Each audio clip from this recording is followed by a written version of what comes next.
एक शख्स से मिलने उसके कुछ दोस्त आए। उसने अपने दोस्तों को चाय पेश की। चाय के कप एक जैसे ना थे, कोई क्रिस्टल का, कोई प्लास्टिक का, तो कोई मार्बल का था। उस शख्स का कहना है कि मैंने बगैर सोचे समझे एक एक कप सबको थमा दिया।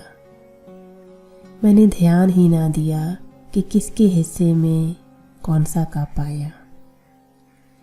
कुछ देर बाद मैंने गौर किया कि सब दोस्त चाय को एंजॉय करने की बजाय एक दूसरे के कप को हसरत से देख रहे हैं, जबकि असल चीज़ जिसको एंजॉय करना था वो चाय थी, और वो सब कपों के अंदर एक जैसी थी।